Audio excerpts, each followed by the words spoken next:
Bonsoir à toutes, bonsoir à tous. Ravi de vous retrouver. C'est Late et Smart. Nous sommes lundi soir. C'est reparti pour une semaine et tout de suite une heure à tenter de mieux comprendre l'actualité du moment, l'actualité économique, l'actualité internationale. Beaucoup ce soir, une émission très internationale. De quoi allons-nous parler? Tout d'abord en apéritif, on parlera de Trump. Ça faisait longtemps. Il est revenu ce week-end. On regardera sous quelle forme. Et puis notre premier débat ce soir portera sur le Brexit. Ça fait 2 mois. Voilà. Est-ce que c'est l'occasion de dresser un premier bilan? C'est évidemment trop tôt. Et en même temps, on le fera quand même un petit peu, notamment à l'occasion de l'apparition d'un livre sur le Brexit, dont l'autrice est l'une de mes invitées. Donc le livre s'appelle Goodbye Britannia. Le thème s'appellera Goodbye Britannia. Really? Point d'interrogation. Et puis dans la deuxième moitié de l'émission, nous intéresserons à la Chine. La Chine qui est plus que jamais au cœur des débats en Europe, au cœur des débats aux États-Unis évidemment. Comment réagir face à la puissance de la Chine? Les relations américano-chinoises qui ont été évoquées encore en fin de semaine dernière par la nouvelle représentante américaine au commerce qui a dit avec l'Europe on peut s'entendre mais on va régler le conflit Airbus, mais avec les Chinois ça va rester compliqué. Donc une actualité permanente autour de cette relation à deux, avec les États-Unis, à trois avec l'Europe. Comment réagir face à la puissance de la Chine? Ce sera le thème de notre deuxième débat. Mes invités ce soir, à ma droite, Sylvie Berman, bonsoir. Bonsoir. Vous êtes diplomate, ancienne ambassadrice de France à Pékin, à Londres et aujourd'hui présidente de l'IHEDN, l'Institut des hautes études de la défense nationale. À ma gauche, Jérémy Guez, bonsoir. Bonsoir. Professeur en économie, en affaires internationales à HEC. Merci à tous les deux d'être à mes côtés. Tout de suite, je le disais, on va parler un petit peu des États-Unis, de Donald Trump, c'est l'apéritif.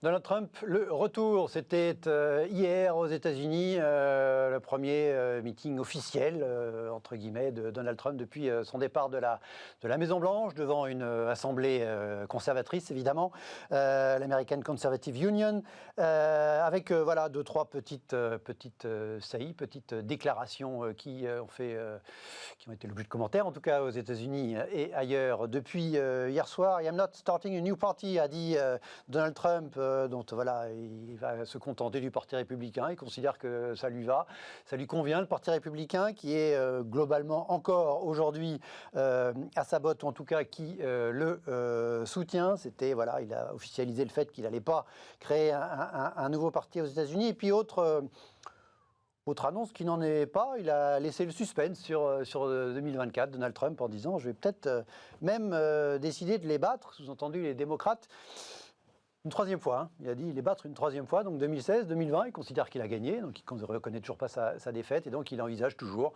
en tout cas pour entretenir la flamme, de se présenter en 2024. Sylvie Berman, le retour de Trump. C'est intéressant, la thématique générale, c'était America Uncancelled. Donc c'est plus Make America Great Again, c'est l'America Uncancelled par rapport à la cancel culture et toutes ces polémiques-là. Est-ce que vous croyez au retour de Donald Trump? Alors c'est trop tôt pour le dire, mais lui en tout cas le souhaite. Il l'a annoncé même avant son départ. Il y aura une échéance importante qui est 2022, c'est les midterm elections, et on verra dans quel état seront à ce moment-là les républicains. Et il a annoncé, comme vous l'avez dit, qu'il ne voulait pas créer un nouveau parti. Il a ajouté, je ne suis pas stupide, je ne veux pas qu'il y ait une division entre les républicains. Et ça a un sens, effectivement. Cela dit, il faudra voir. Il a quand même encore une majorité de soutien dans le parti, dans la population, puisque 75 millions d'habitants ont voté pour lui. Et puis peut-être que finalement, comme il y a 4 ans, même des républicains plus modérés, s'il a une chance, finiront par se rallier. Par revenir à lui, Jérémy, vous croyez à son retour? Alors 4 ans c'est long, mais... Non, mais je pense que de toute façon, aujourd'hui, croire que cette élection a été une répudiation du Trumpisme serait une énorme erreur. Surtout compte tenu, je veux dire, de l'évolution de ce qu'est la politique américaine aujourd'hui. Ce qui est absolument frappant, c'est que le Parti républicain a été transformé, qu'un certain nombre de ténors sont en train de le prendre à témoin et de dire que finalement le vrai parti des vulnérables, le vrai parti des perdants de la mondialisation, le vrai parti des cols bleus, tels qu'on les appelle aux États-Unis, c'est presque un groupe démographique à eux tout seuls, c'est le Parti républicain. Tout ça, c'est la marque du Trumpisme. Donc, c'est ce qui a fait la victoire de 2016 et le fort score de 2020 encore. Absolument. Et donc, en 2024, que ça ce soit Donald Trump ou Donald Trump Jr. ou quelqu'un dont le nom de famille est Trump ou quelqu'un qui s'inscrit dans la tradition de Trump, cette force politique, elle sera absolument présente en 2024. C'est à ne pas douter. La véritable... Pourtant, on sait qu'il y a les Américains aiment bien les dynasties, hein, les Kennedy, les Bush, les Clinton. Quoique les Clinton, ils ont eu un peu moins de chance sur ce coup-là. Ça a failli se faire. Ça a failli. Il en a... Mais vous avez raison, mais... je dirais même, il y a même la question du bipartisme qui est en question aujourd'hui. Alors, il est assez amusant, Donald Trump, à dire « je ne vais pas créer mon propre parti ». Il y a une raison fondamentale. Avant de diviser les républicains, ça lui coûterait bigrement cher. Il n'a pas fini des procès, il n'a pas fini de payer les procès d'avant, et fonder son parti aujourd'hui, ça n'a absolument aucun sens financièrement. Il a réussi à lever depuis le 2 novembre dernier 250 millions de dollars, donc depuis sa défaite 250 millions de dollars, donc il reste tout à fait populaire, mais je pense qu'aujourd'hui, il n'a pas forcément les moyens financiers de le faire. Est-ce que l'enjeu précisément, vous l'évoquiez, Sylvie Berman, c'est la fracture ou pas du Parti républicain? On sait qu'un certain nombre de leaders du Parti républicain, peut-être des leaders du Parti républicain d'avant, comme je sais pas, Mitch McConnell, etc., sont plutôt éloignés, et d'autres pas du tout. Ted Cruz était là à ce meeting, et un certain nombre de leaders républicains installés, mais peut-être moins que pas depuis des décennies comme Mitch McConnell. Est-ce que vous dites, c'est l'enjeu effectivement d'ici 2022 notamment, c'est est-ce que le Parti républicain va rester uni? Il y a quand même 16 républicains qui ont voté pour quelque chose comme une minorité, mais quand même. Mais ça dépend. Pardon. Qui ont voté contre lui pour l'impeachment, le deuxième impeachment. Oui, bien sûr. Non, mais ça dépendra de l'emprise qu'il a sur le parti et de sa popularité. Si la seule chance pour des républicains dans l'avenir est d'être élus, eh bien, je crois qu'ils se rallieront à Trump. Peut-être une toute petite minorité ne le fera pas, mais je crois que c'est comme ça que ça se passe. Il y a eu un étonnement quand des républicains classiques ont décidé de suivre Trump dans le passé, mais je veux dire, il y a des raisons politiques à cela. Enfin, si on cherche la victoire, eh bien, on suit celui qui a le plus de chances de vous conduire à la victoire. Bon, vous parlez d'étonnement, et en tout cas, entre Trump et le Brexit, il y a une liaison facile à faire. C'est l'objet de notre premier débat tout de suite autour du Brexit, avec un vrai faux premier bilan.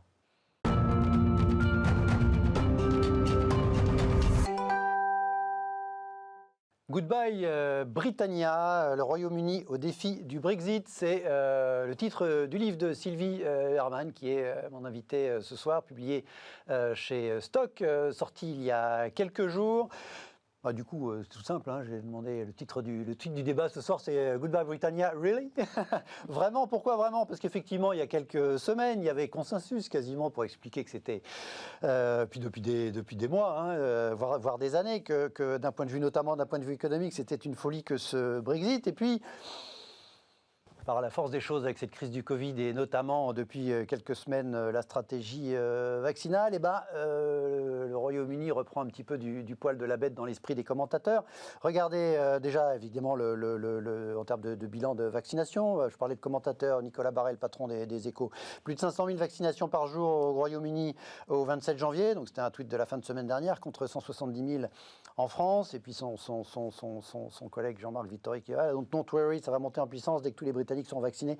La France vaccinera infiniment plus que le Royaume-Uni, donc c'est évidemment ironique. Philippe Wechter, l'économiste, la fameuse accélération célébrée en France, 3 petits points dramatiques, et puis qui remonte les courbes notamment de Our World in Data, qui comme Covid Tracker suit la vaccination dans l'ensemble des pays du monde. Pour l'Union européenne, dit un commentateur, à ce rythme-là, il faudrait plus de 500 jours pour que tout le monde soit vacciné. Et du coup, regardez ce papier du Financial Times ce matin, la vaccination, le roll-out rapide promet un rebond économique plus rapide que prévu et des augmentations de taxes moins importantes, alors que le chancelier de l'exécutif doit présenter, je crois que c'est mercredi, le budget. Mais il y aura quand même quelques hausses d'impôts, notamment d'impôts sur les sociétés. Et puis la livre sterling, qui est à son plus haut niveau depuis 3 ans, contre dollar à 1,40. Là encore, sous l'effet de ces bons chiffres de vaccination qui donnent, semble-t-il, des arguments à ceux qui imaginent que le Royaume-Uni peut s'en sortir, voire rebondir plus vite que les autres grâce au succès de cette campagne de vaccination. Sylvie Berman, votre livre n'était pas une apologie du Brexit. Que vous assimilez à le fait que les Anglais se soient sabordés. Je crois qu'à un moment vous utilisez ce terme. Et pourtant, le premier exemple post-Brexit de confrontation Royaume-Uni contre le reste de l'Union européenne tourne à date outrageusement à l'avantage du Royaume-Uni avec, encore une fois jusqu'ici, une politique de vaccination bien plus efficace. Depuis des années, depuis des mois, on nous explique qu'effectivement, on est plus fort à 27 que tout seul. Et avec ce premier exemple, vlan, patatras, c'est pas ce qui semble arriver. Comment expliquer cette espèce de performance britannique qui vient après une performance moins bonne, évidemment, en tout cas des chiffres plus difficile que dans le reste de l'Union européenne en termes de victimes de la Covid-19. Est-ce que l'argument on est mieux, on est plus fort tous ensemble que tout seul n'a pas pris sérieusement du plomb dans l'aile depuis quelques semaines en regardant cette politique de vaccination?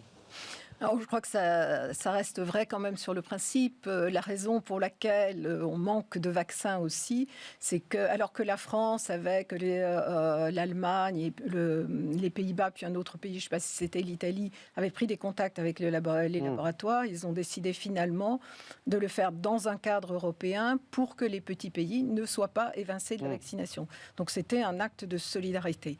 Bon, sur le principe, ça reste valable. Absolument. Bon, maintenant, dans les faits, effectivement, on manque de vaccins et ensuite le problème c'est aussi probablement le processus lui-même de vaccination où incontestablement les Britanniques sont meilleurs que nous, non pas parce qu'ils sont seuls aussi, je veux dire quand ils ont passé commande, ils étaient encore tenus par les règles de l'Union européenne puisque c'était encore la transition. Mais effectivement, il y a eu une volonté d'aller vite, il y a une volonté de démonstration aussi, puis comme vous l'avez rappelé, il y a quand même ce 122 000 morts, c'était le taux de décès le plus important dans l'Union européenne et pratiquement dans le monde, parce que ça dépasse également les États-Unis. Mais ils l'ont fait effectivement brillamment, avec une excellente logistique, et ils ont leur propre vaccin. Mais ça ne démontre pas pour autant que le Brexit est quelque chose de positif, parce que parallèlement, vous avez vu que la bourse d'Amsterdam a dépassé celle de Londres. Vous parliez du budget qui sera annoncé mercredi, mais il y avait un article aujourd'hui aussi dans le Financial Times en disant qu'ils allaient être obligés d'augmenter de facto les impôts. Oui, l'impôt sur les sociétés. L'impôt sur les sociétés, oui, mais qui permettait d'attirer effectivement beaucoup de monde. Vous avez 700 à 800 000 personnes, enfin des Européens qui ont déjà quitté le Royaume-Uni. Vous avez des pêcheurs très mécontents parce qu'ils n'arrivent plus à vendre leur production en Europe. Donc, il faut regarder évidemment sur le long terme. De toute façon, le bilan au bout de plusieurs années, 5, 10, 15 ans, effectivement. Oui, mais et encore, ce sera difficile de retirer effectivement qu'est-ce qui relève du Brexit, qu'est-ce qui relève de la crise de 2020. En même temps, les Brexiteurs critiquaient le machin bruxellois, notamment. Et là, on a vu que le machin bruxellois, il n'était pas le plus efficace pour négocier des vaccins. Il leur a quand même donné des arguments à court terme. Alors, l'Union européenne a négocié. Elle a négocié. Alors, c'est difficile de savoir quelles sont les conditions de la négociation. Qu'ils aient obtenu un rabais, c'est pas anormal non plus, compte tenu du volume des commandes. Maintenant, probablement, ils n'en ont pas commandé assez. Et puis, les garanties de livraison n'ont sûrement pas été données. Mais quand vous obtenez un prix, on ne vous dit pas vous l'aurez plus tard que les autres, à moins que ce soit entendu dès le départ. Donc je pense que là il y a effectivement une petite il y a eu une lacune de l'Union européenne, mais sur le principe je pense que c'était justifié. J'espère qu'on arrivera effectivement à rattraper cela dans les semaines qui viennent. Quel regard portez-vous, Jérémy, sur le décalage entre effectivement ce qu'on nous annonçait, et encore une fois la théorie, qui est probablement, encore une fois, qu'il faudra vérifier dans 5 ou 10 ans, du on est meilleurs tous ensemble, à l'aune de cet exemple de la vaccination qui, à court terme, donne des arguments aux Brexiteurs, on imagine, là-bas. Oui. Il y avait sans doute le principe de solidarité incontestablement, mais il y avait aussi peut-être un principe de réalité qui animait les Européens, qui était de dire marché unique, Schengen voulait dire frontières ouvertes, et si on vaccinait à l'échelle des nations, à l'échelle des pays, ça n'avait peut-être pas grand sens non plus, parce qu'on rentrerait dans une énorme contradiction où, grosso modo, on pourrait avoir énormément de mal à contenir une épidémie si le reste de la planète, et surtout le reste de l'Europe, et éventuellement le reste de la planète, peut-être que le continent africain, ça va être une question qui va se poser à nous tôt ou tard, n'était pas vacciné non plus. Donc il y a quelque chose d'intéressant dans l'approche européenne. De la même manière, quand on s'intéresse... Sur le principe, je pense que tout le monde est d'accord. Le problème, c'est l'efficacité et son application. Oui, mais gardons ça à l'esprit parce que ça rejoint votre point sur le long terme aussi. C'est-à-dire que dès lors que si on réouvre et qu'on se rend compte qu'on est aussi dépendant du degré de vaccination des autres pays, ce n'est pas dit qu'on ait de telles différences en termes de résultats de stratégie. L'autre aspect aussi que je trouve fondamental, c'est que quand on s'intéresse à Bruxelles et au processus bruxellois, c'est sûr qu'on prend vraiment, je dirais, on ne prend pas à la légère les processus d'achat. Ça, on y attache une très grande importance. Probablement pour lutter contre la corruption, peut-être pour être le plus transparent possible. Ça aussi, ce sont des principes à long terme qui sont payants. Malheureusement, quand la maison brûle, c'est bien d'être architecte, mais avant tout, il faut éteindre le feu. Et on a peut-être un petit manque de pompiers, un peu trop plein d'architectes côté Bruxelles. Dernier point qui me semble absolument fondamental dans ce débat. Effectivement, le Royaume-Uni s'en tire bien en matière de vaccination, c'est tant mieux pour eux. Si on envisageait un monde parallèle dans lequel il n'y avait pas eu de pandémie, ça aurait été un monde dans lequel le Royaume-Uni aurait été désespéré pour essayer de trouver un accord de libre-échange, parce que c'était un petit peu les grands titres, finalement, où est-ce que nous allons aller. Et ils ont eu affaire à Donald Trump, qui était d'accord pour signer un accord de libre-échange, mais quand il s'était montré à Londres, il s'est comporté plus comme un caïd que comme un ami. De la même manière, quand vous regardez toute la liste des priorités de Joe Biden, je ne vous parle même pas de la pandémie, mais du degré de division aux États-Unis actuellement, je ne suis pas entièrement certain qu'un traité de libre-échange aurait été tout en haut de sa liste. Donc finalement, il y a eu une conjonction de choses qui font que tous les problèmes qu'on a associés au Brexit sont un petit peu passés au second plan. Tant mieux, à la limite, pour le Royaume-Uni qui arrive à tirer son épingle du jeu, mais je pense que toute l'équation telle qu'elle a été dépeinte du Brexit à long terme, elle reste pleine et entière, en tous les cas, pour le Royaume-Uni. Quand on regarde le cours de la livre sterling que j'évoquais, alors encore une fois, c'est les marchés financiers, c'est pas la vérité, c'est pas la vérité absolue, ça peut aller dans l'autre sens aussi. Aussi bien, il y a il y a un sentiment, tiens, finalement, alors peut-être qu'elle avait beaucoup baissé les années précédentes, parce que quand on dit un record depuis 3 ans, le Brexit, depuis le référendum, il s'est passé plus que 3 ans. Mais voilà, il y a cette idée que tiens, et si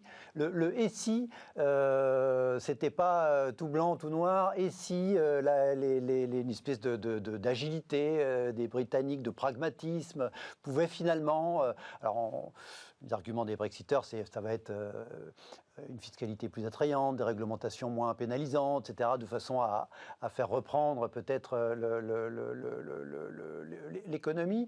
Selon vous, il faudra combien de temps pour juger du caractère catastrophique ou formidable d'un Brexit à, je sais pas, 5, 10 ans? Alors, beaucoup d'hommes politiques britanniques, des Brexiteurs, disent qu'il faut attendre 10 ans. Jacob Rees-Mogg, qui est un peu un des extrémistes au Parlement, dit ça sera dans 50 ans. Donc c'est difficile à dire, mais on va voir dans les années qui viennent. Et ce qui me paraît évident, c'est qu'il y aura un manque à gagner.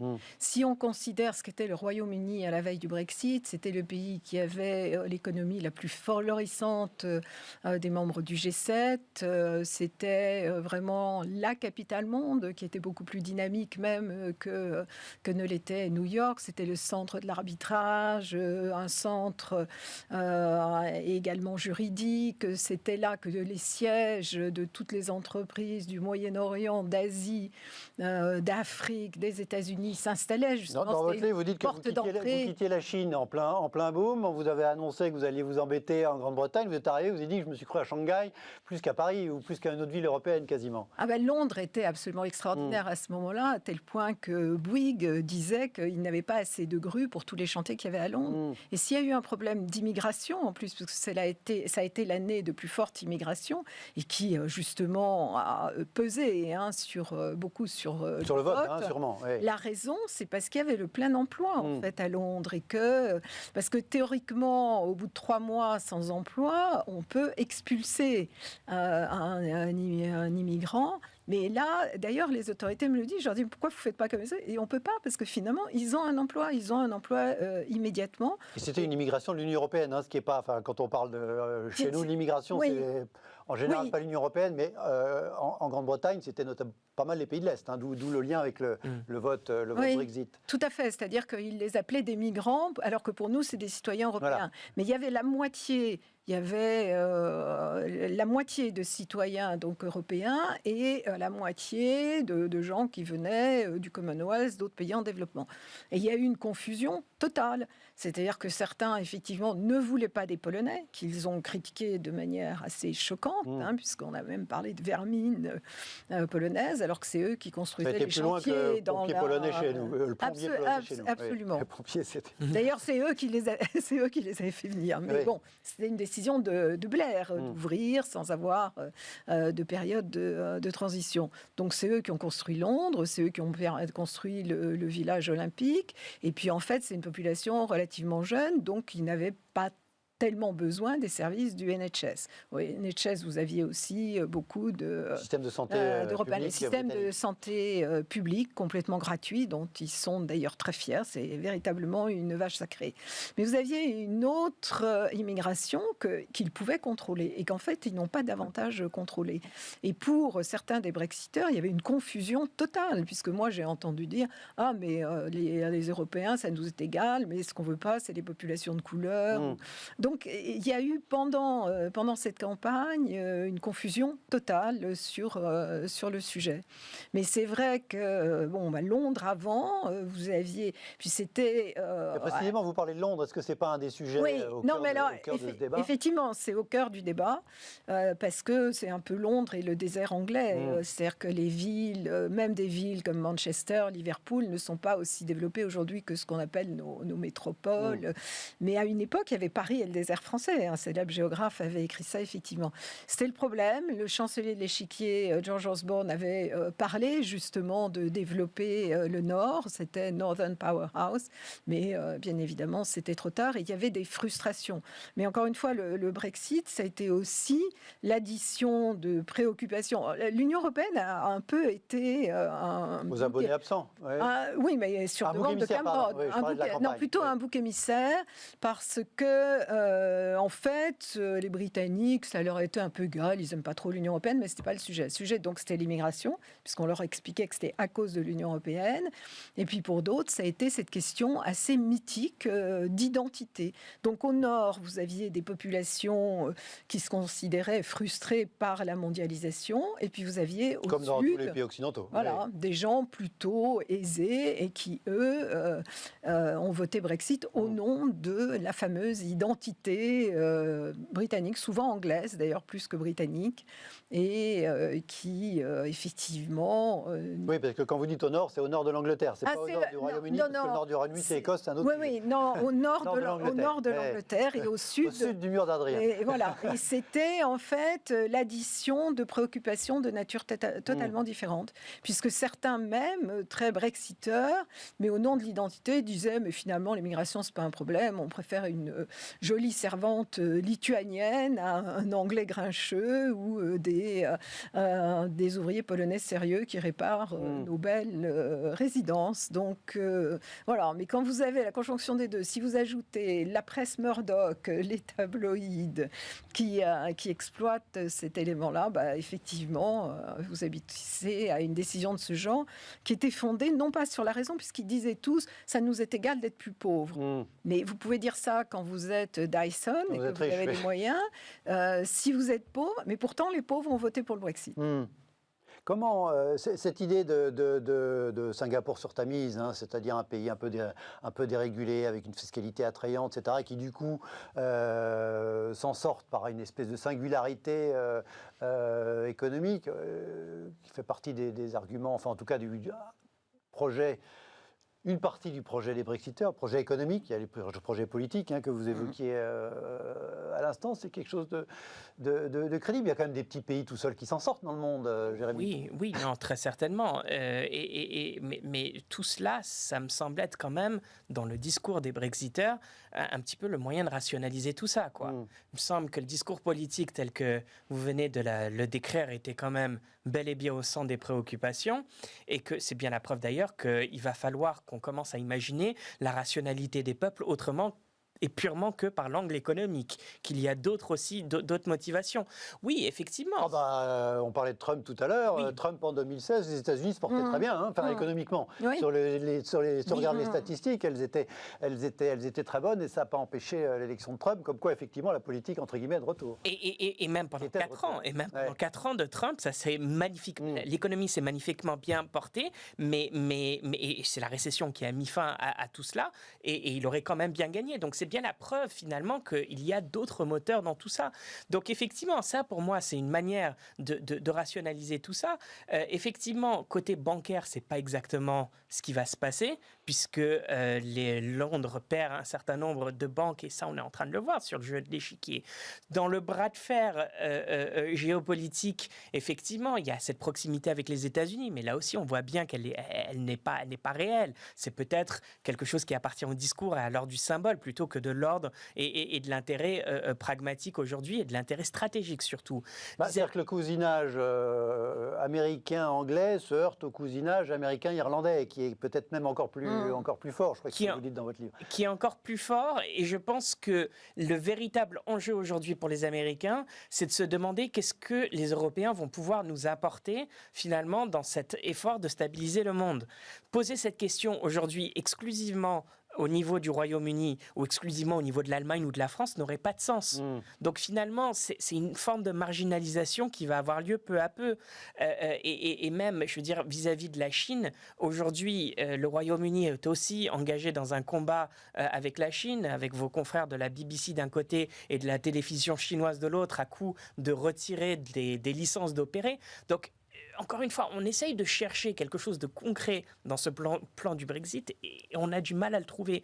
Donc effectivement, à court terme, ils ont remporté une bataille fondamentalement importante, et je pense que les Européens auraient tort de mettre ça sur l'ordre du symbole, parce qu'il suffit de se promener dans les rues de Paris, et j'imagine dans les rues de Londres et de Berlin, pour comprendre que ces citoyens commencent à en avoir marre finalement de cette pandémie. C'est le sujet numéro 1 pour tout le monde. Exactement. En tout cas aujourd'hui. Ouais. Donc ne sous-estimons pas l'importance effectivement de cette étape symbolique, mais encore une fois, cette équation de long terme, pour les Britanniques, elle me semble très difficile à gérer, à résoudre. Comment évaluez-vous on évoque le risque d'implosion du Royaume-Uni entre les Écossais qui voudraient reprendre leur indépendance, Madame Sturgeon qui veut refaire un référendum si elle gagne l'élection du mois de mai, qui peut-être, et ensuite ils ont voté majoritairement pour le Remain, les Écossais, quand on analyse les résultats du référendum de 2016, il y a l'Irlande du Nord, les Gallois ils sont plutôt plus proches peut-être des Irlandais. Est-ce qu'il y a un vrai risque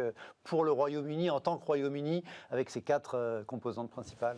Je crois qu'il y a un vrai risque. En tout cas, il y a une épée de Damoclès. Je pense que Boris Johnson en est tout à fait conscient, donc il fera tout pour s'opposer à un nouveau référendum. S'il y a un nouveau référendum, même s'il y a quelques difficultés en ce moment ils sont en train entre Nicola Sturgeon et son prédécesseur. Mais sinon, les chiffres, c'est à peu près 58% pour l'indépendance. Et effectivement, parce que les Écossais avaient voté contre l'indépendance parce qu'ils avaient un intérêt à rester dans le Royaume-Uni. Ce n'est plus le cas aujourd'hui. Ils sont très européens. Et je pense que s'il y avait un référendum, effectivement, ils le gagneraient. Sauf que si c'est un référendum qui n'est pas un référendum légal, c'est-à-dire qui n'est pas approuvé par Londres, il n'aura pas de valeur et ça ne leur permettra pas de rejoindre l'Union européenne. Et je pense que même si c'est un déni de démocratie, Boris Johnson fera tout pour s'y opposer. Mais si on imagine que l'Écosse prend son indépendance, il y a une réunification irlandaise de toute évidence. Les Gallois sont différents parce qu'ils sont beaucoup plus proches des Anglais. En réalité, d'ailleurs, ils ont voté Brexit. D'ailleurs, même si c'est eux qui recevaient le plus de subventions de l'Union européenne, d'ailleurs, ils ont dit le lendemain, ah mais on va continuer à les recevoir. Mais voilà, non, il y a quand même cette épée de Damoclès et en plus, bon, c'est clair qu'il y a une division dans le pays entre les nations, entre également... À propos de division dans le pays, j'imagine que vous avez gardé plein de contacts, vous suivez ça de très près. Est-ce que les positions sont à peu près les mêmes, ont évolué des uns et des autres à la marge, ou ceux qui étaient globalement convaincus du Brexit restent convaincus du Brexit, ceux qui étaient... est-ce que les positions ont évolué, notamment peut-être en Grande-Bretagne, au regard par exemple, des chiffres de vaccination, même si, encore une fois, c'est du court terme. Mais je crois qu'il y a des Brexiteurs qui étaient très idéologiques. Hein. C'est pour ça qu'effectivement, ce n'est pas l'économie qui a primé dans les décisions qui ont été prises. Et évidemment, cela reste tout à fait déterminé en faveur du Brexit. Et il se trouve que j'ai eu des interviews dans la presse britannique les jours précédents, et il y a eu des réactions très, très négatives des Brexiteurs. Or, on pourrait se dire qu'aujourd'hui, de toute façon, les Brexiteurs ont gagné, donc ça n'explique pas une telle rage, en fait, et que le pays, normalement, devrait être réconcilié. Il ne devrait plus y avoir ni Brexiteurs, ni Remainers, puisque Boris Johnson a gagné les élections. C'était un peu le cas lors des élections. Effectivement, manifestement, l'ampleur de la victoire de Johnson montre qu'il y avait une volonté de passer à autre chose. Mais c'était une volonté de passer à autre chose. C'était une forme de résignation pour les populations dites du mur rouge, c'est-à-dire les populations ouvrières qui votaient pour le Labour, mais parce que Corbyn était un peu un épouvantail, ont décidé de voter pour Boris Johnson. Mais en tout cas, j'ai constaté avec les réactions à ces différentes interviews que le pays restait extrêmement polarisé. À partir du moment où le référendum n'a pas été un sujet économique, mais un sujet politique, il ne convient pas non plus de le discréditer au regard de l'économique. Non, certainement pas. Certainement pas. Et puis c'est un rapport de force... Même demain d'ailleurs. Oui, et puis c'est un rapport de force qui est assez intéressant parce que finalement, il y a eu une jeunesse qui s'est un peu désintéressée de ce vote, qui s'est un peu réveillée le lendemain en se rendant compte de ce qui venait de se passer. Et une fois qu'on l'exclut du vote, ou une fois qu'elle s'est exclue elle-même du vote, le rapport de force, il était plutôt Brexit, comme les chiffres l'ont montré. C'était une infime portion, mais ça s'est joué à ça. Ça veut dire quoi? Ça veut dire, finalement, le rapport à la politique, effectivement, il est encore central.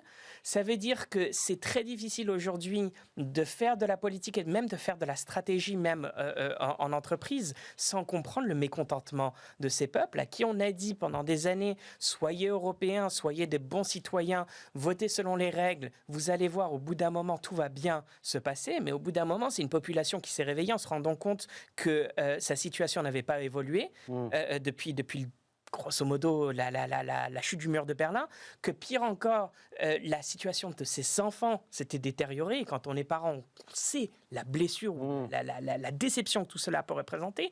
Et on se rend compte que finalement, la mondialisation semble avoir profité aux voisins d'en face, surtout la Chine, que eux-mêmes. Donc tous ces gens-là utilisent ces perceptions-là et surfent là-dessus pour pouvoir imposer une autre vision, en tout cas du monde, une autre lecture du monde qui peut ne pas nous correspondre. Et pourtant, c'est bel et bien celle que nous avons échoué à démentir, en quelque sorte. On va parler de la Chine dans un instant, dans la deuxième partie de l'émission. Pour conclure temporairement, quel est le défi principal vous avez sous-titré le Royaume-Uni au défi du Brexit. Quel est le défi principal du gouvernement britannique, de Boris Johnson, qui l'incarne aujourd'hui à 3-4 ans pour dire qu'il a eu raison, tout simplement, selon vous? Alors, effectivement, il y a l'aspect économique, mais c'est vrai que vous avez les gens de la City qui sont plutôt bons et que, dans ce domaine, ils pourront peut-être s'en sortir. En même temps, c'est ce que vous évoquiez tout à l'heure, c'est que pour conclure un accord de libre-échange, il faut des atouts.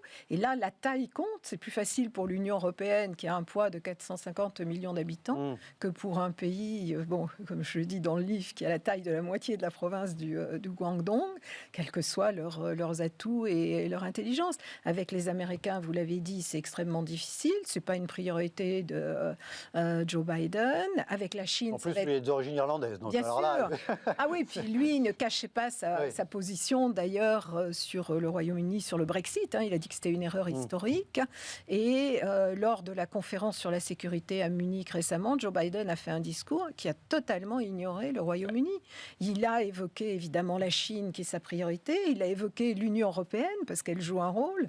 Et donc, ça sera très difficile. Si vous prenez la Chine de l'autre côté, la Chine reconnaît que l'Union européenne ne peut jouer aussi un rôle, et c'est la raison pour laquelle d'ailleurs a été signé cet accord sur les investissements, alors que ça faisait 7 ans qu'il était négocié. Donc je crois qu'aujourd'hui, vous avez cette guerre froide, parce que c'est bien de ça qu'il s'agit, même si elle est différente de celle qui a eu lieu avec l'Union soviétique. Et donc vous avez ces deux superpuissances, mais vous avez un troisième bloc qui a des potentialités, qui peut jouer un rôle, et qui est l'Union européenne. Donc là, ça va être très difficile. Et Global Britain, ça va être très difficile à réaliser. En plus, si on regarde même les anciens pays, enfin les pays du Commonwealth, les anciens amis, je crois qu'ils ne sont toujours pas arrivés à conclure un accord avec l'Australie, qui ne représente pas grand-chose d'ailleurs dans leurs échanges. Avec le Japon, c'est un copier-coller de ce qui se faisait avec l'Union européenne. Donc ça va être très difficile, et il y a ce risque de marginalisation géopolitique. Et puis, encore une fois, en termes d'économie, malgré tout, avec tout ce qu'on a dit, c'est un manque à gagner pour le Royaume-Uni. Donc, les défis sont très grands. Ils ont de très grands scientifiques. Bon, il y a ce vaccin AstraZeneca, ils ont des universités merveilleuses, mais ils ont coupé pratiquement tous les liens avec le continent, les liens scientifiques, les liens intellectuels, les liens entre étudiants. Donc, tout ça va être à rebâtir. Je pense qu'il y a eu un accord sur le Brexit, mais un peu dans la précipitation. Il y a beaucoup de choses encore à négocier, un rapprochement quand même avec l'Union européenne, la participation à la défense européenne. Donc il y a beaucoup de choses, à la fois dans l'intérêt de l'Europe et aussi dans l'intérêt du Royaume-Uni. Oui. Enfin, reconstruire, ça ne sera pas la même chose qu'avant, puisqu'on était dans le même bloc, avec les mêmes intérêts. Voilà, d'où le Goodbye Britannia du titre de votre livre, Sylvie Berman. Reste avec nous, on marque une très courte pause, on va parler superpuissance, voilà, et de comment traiter la Chine dans la deuxième partie de l'émission. À tout de suite.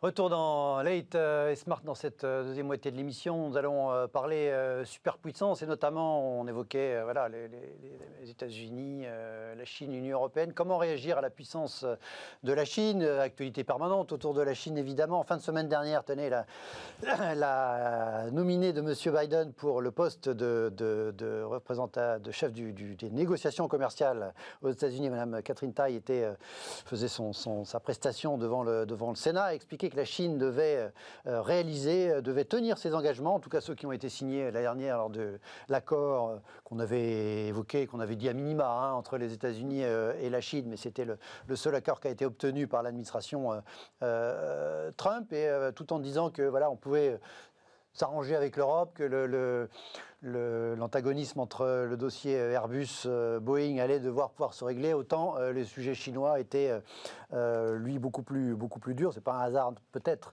que Madame Tai soit elle-même d'origine chinoise. L'actualité, c'était évidemment aussi Hong Kong, avec, c'était ce matin, je crois, à Kowloon, des manifestations à l'occasion de la mise en examen, c'est pas le terme, c'est le terme français, des 47 opposants principaux arrêtés à Hong Kong ces derniers jours.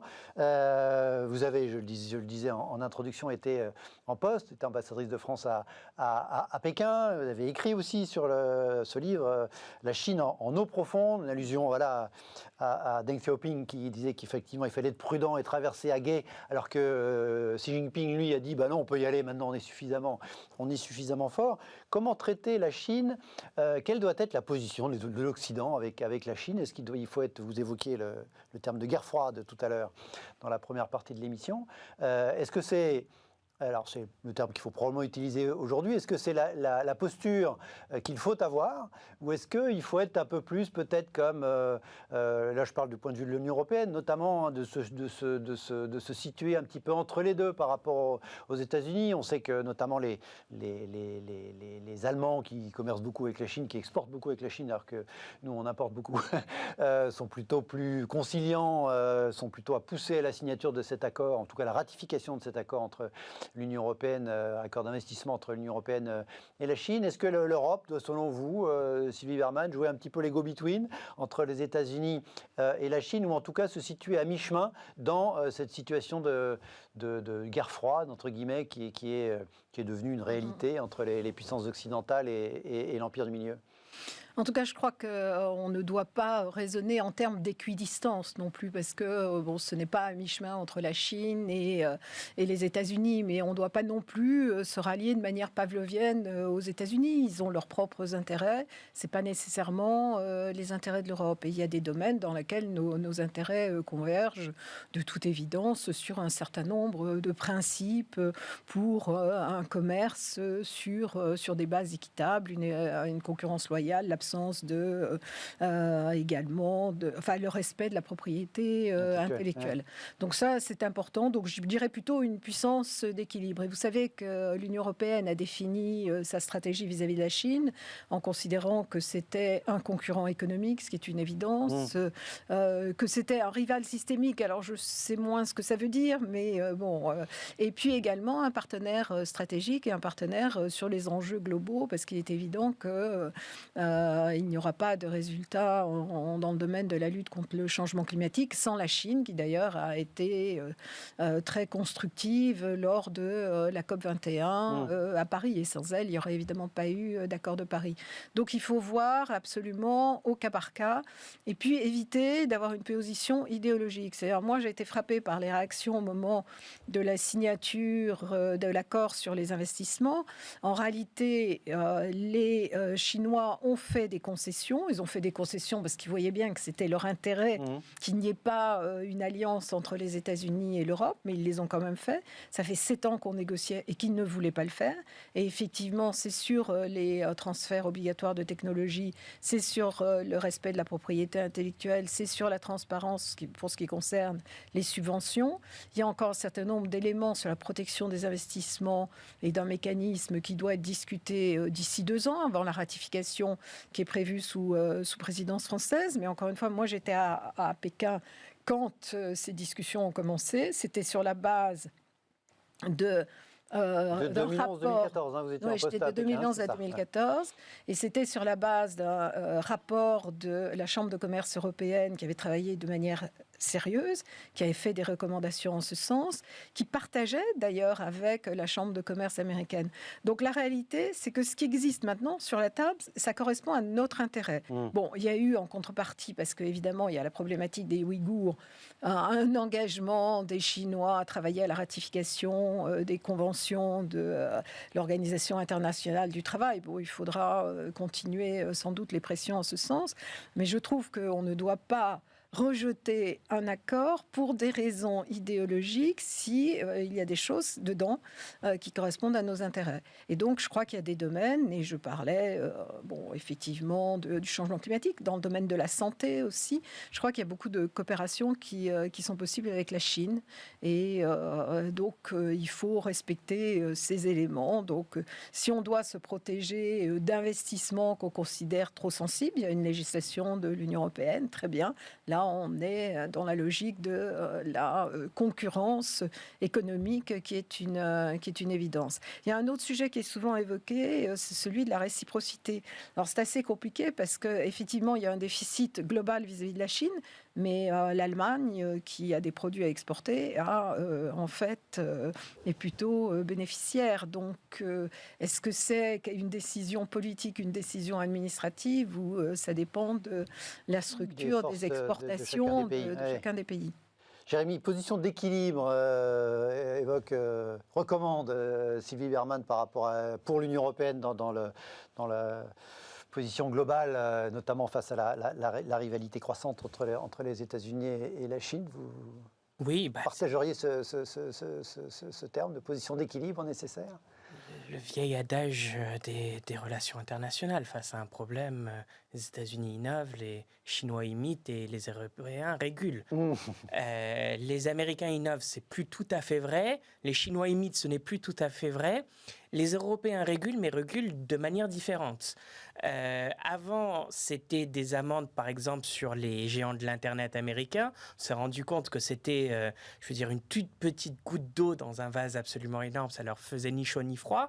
Et donc, ils ont commencé à évoluer avec le RGPD et toutes les nouvelles législations qui ont été menées de front par Thierry Breton. C'est assez intéressant parce que l'Europe, avec le RGPD par exemple, dit aux géants américains, vous qui vouliez prospérer grâce aux données de vos consommateurs, vous ne pourrez plus le faire.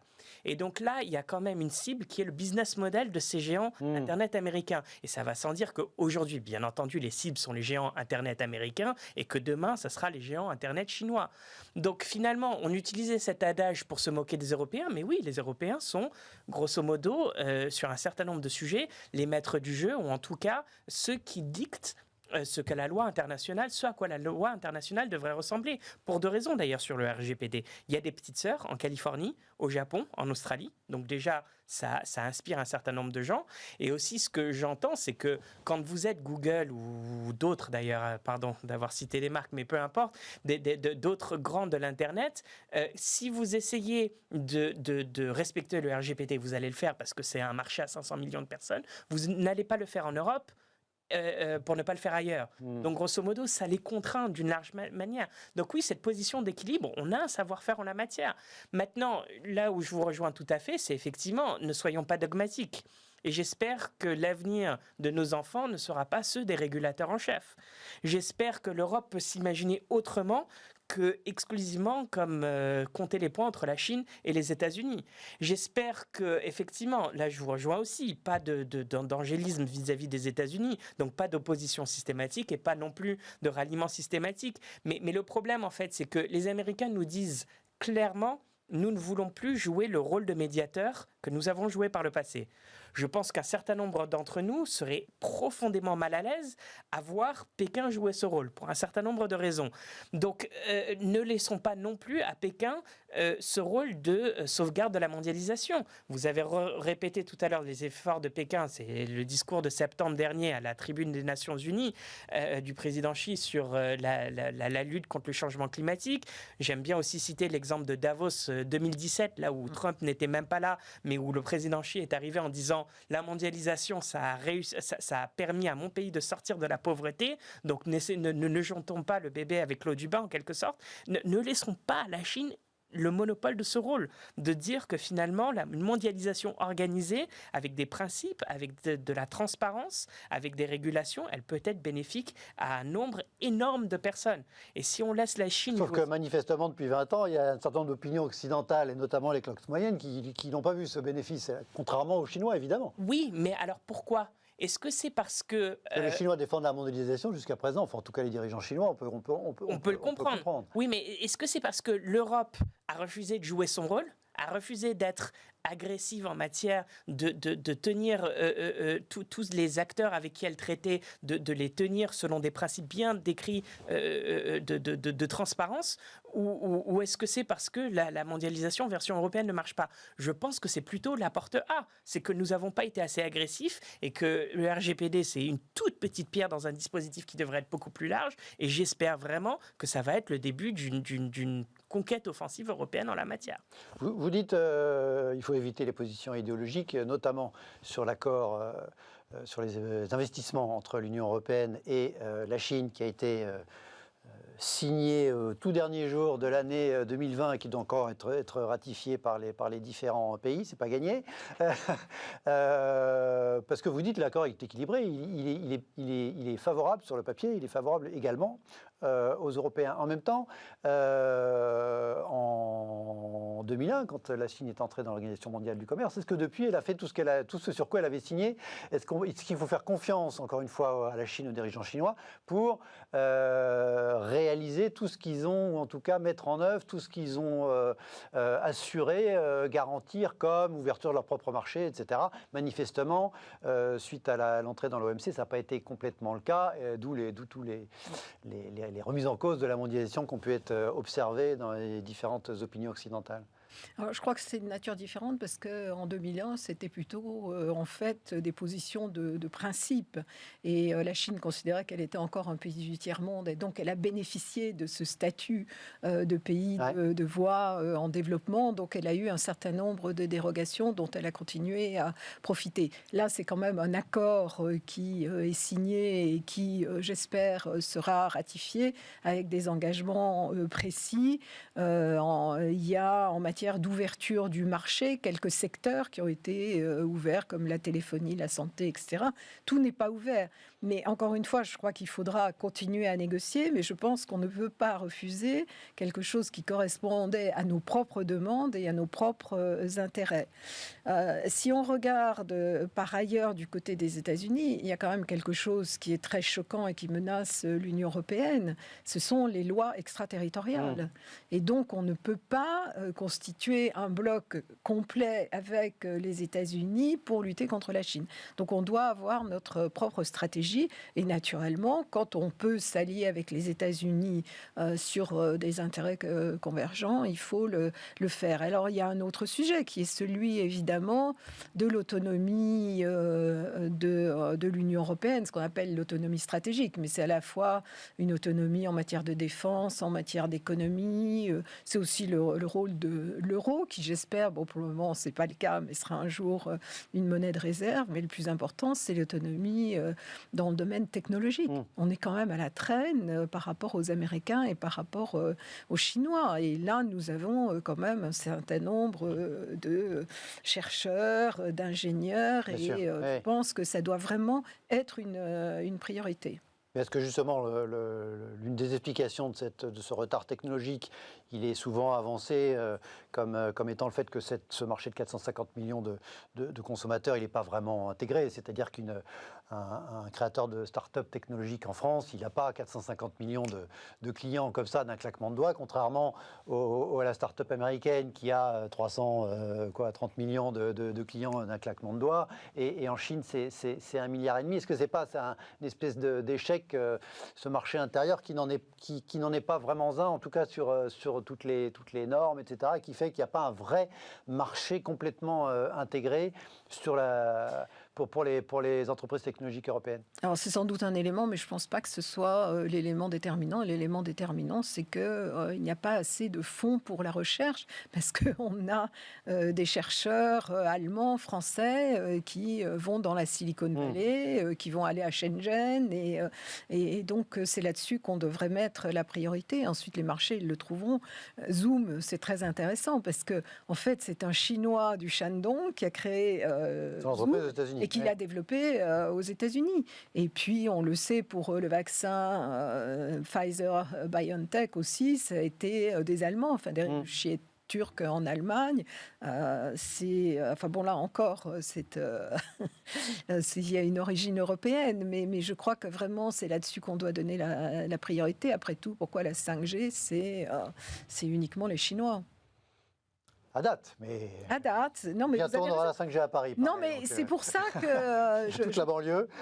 Il faut regarder l'avenir. Il y avait l'horizon 2020, maintenant c'est l'horizon 2030. Et en tout cas, je pense qu'il y a une vraie prise de conscience de l'Union européenne. Vous évoquiez aussi Thierry Breton tout à l'heure, qui s'y connaît un peu en matière de technologie. Donc je pense que c'est dans ces domaines-là qu'il faut aller de l'avant avant tout. C'est pas facile en même temps de trouver ce bon équilibre quand même entre les États-Unis et la Chine. Je vous entends expliquer que il ne faut pas s'aligner sur les Américains évidemment, mais en même temps on est dépendant d'eux, sont bien des dégâts et questions de défense que vous connaissez bien, que vous évoquez. Nous encore les Français, on est à peu près mais le reste de l'Europe est quand même très largement dépendant toujours du bouclier américain. Est-ce que c'est pas un trou de souris là, cette position intermédiaire d'équilibre pour l'Union européenne entre les États-Unis et la Chine, alors que culturellement on est quand même plus proche des Américains, en termes de démocratie on est quand même plus proche des Américains. C'est pas facile de trouver d'émerger. Vous êtes confiante sur la possibilité pour l'Europe de trouver sa place et sa voix et son style, parce que vous évoquez les RGPD, Jérémy, c'est vrai, mais c'est un tout petit truc. C'est pas Oui, enfin, c'est un tout petit truc, mais c'est quand même quelque chose de fondamental quand on imagine imagine notre relation aussi aux géants américains. Enfin, je suis moins optimiste que vous. Je ne pense pas que tous les groupes américains ont intégré dans leur tête qu'il fallait Ah, mais ils le doivent. qu'il fallait dans le monde entier adopter la RGPD. D'autant plus que la RGPD nous interdit un petit peu près le traçage Covid, qui fait que la Corée du Sud ou Taïwan sont bien plus avancés que nous sur le sujet. Mais ils le doivent de toutes les manières pour venir en Europe, oui. Oui, mais à partir du moment où vous l'intégrez en Europe, je veux dire, ça n'a pas beaucoup de sens opérationnel de ne pas le faire. Je ne sais pas. Ouais. Mais pour en revenir à votre question, effectivement, la place est effectivement mince. Mais la RGPD, c'est un symbole. C'est-à-dire que finalement, quelle aurait été la meilleure solution? C'est que les Européens puissent produire leur propre géant de l'Internet. Ça, on en est encore très très loin. Notre propre géant de l'Internet, c'est peut-être quelqu'un comme Spotify, un groupe comme Spotify, qui pèse probablement très très peu par rapport aux grands américains. Mais l'Europe, c'est une histoire, et ça me fait bizarre de dire ça face à une ambassadeur qui pourra me corriger d'ailleurs de toutes les manières, mais c'est quand même une histoire de se dire... essayons de gommer les rivalités géopolitiques, car nous savons ce que ces rivalités géopolitiques font à notre continent. Nous les connaissons de par notre histoire. Si nous gommons ces rivalités géopolitiques, ça veut dire qu'il va falloir que nous abandonnions un petit peu de notre puissance individuellement. Mais ça veut dire qu'il y a une promesse à la fin de pouvoir retrouver aussi une puissance géopolitique tous ensemble. J'ai un petit peu l'impression qu'on n'est pas allé jusqu'au bout de ce processus encore. Et que hier, on avait effectivement des grands visionnaires, des Monnet et des Schuman. Aujourd'hui, on en est encore à un partenariat franco-allemand qui s'est un petit peu enrhumé en quelque sorte et qui ne résiste pas finalement à des nouvelles générations. Et ça, tout ça, c'est le fait du politique. Et si on accepte cette démission du politique, c'est certain qu'on sera réduit à un rôle d'observateur entre les Chinois et les Américains. La Chine en eau profonde, écriviez-vous il y a 3-4 ans. Madame Berman, est-ce que la Chine nage aisément et sans problème dans ces eaux profondes, aujourd'hui? Vous verriez encore des risques? Quand d'ailleurs Xi Jinping évoquait cette formule, c'était en 2013, il évoquait à la fois le fait effectivement de la puissance retrouvée de la Chine, mais en même temps toutes les difficultés auxquelles la Chine était confrontée. C'est le vieillissement de la population qui est très important parce que ils ont peut-être arrêté trop tard la politique de l'enfant unique et les femmes n'ont plus envie d'avoir des enfants. C'est l'endettement qui est assez important, en particulier dans les provinces, c'est aussi les inégalités sociales. Et puis, je pense que ça va être aussi l'attitude de la Chine dans le monde. Je parle souvent d'hubris et finalement, le risque, c'est d'antagoniser, même si le terme n'est pas très français. Ça a été le cas évidemment d'être trop confiant, et ça a été le cas, y compris avec l'Union européenne pendant la pandémie. Ils ont effectivement bien géré la pandémie, mais en même temps, dire qu'on la gère mal, qu'on laisse mourir les gens dans les EHPAD, je veux dire, ça suscite une méfiance vis-à-vis de la Chine, ce qui n'était pas du tout le cas il y a 4 ans. Le régime, c'est beaucoup... il y a un resserrement depuis, y compris en matière de contrôle de la population et puis des médias. C'était pas le cas à l'époque. Donc il y a eu une évolution en ce sens et donc c'est important. Qui justifie l'opinion occidentale un petit peu moins favorable à la Chine depuis quelques années. Non, absolument. Et donc ça c'est un risque aussi parce que finalement quand Donald Trump a défini la Chine comme ennemie, et à partir de ce moment-là, elle est devenue véritablement un ennemi. Donc c'était autoréalisateur. C'était autoréalisateur. En partie. Oui, sachant que la Chine était quand même au rendez-vous depuis bien longtemps dans ce face-à-face et dans ce bras de fer, et qu'elle ne s'est pas fait prier non plus pour essayer de marquer des points face aux Américains. Donc pas d'angélisme vis-à-vis de Pékin non plus, je pense. Non, je ne crois pas que c'était l'idée. Merci à tous les deux d'avoir été mes invités. Je rappelle le titre de votre dernier livre, Goodbye Britannia, Sylvie Berman aux éditions Stock. Merci à vous, très bonne soirée, à demain.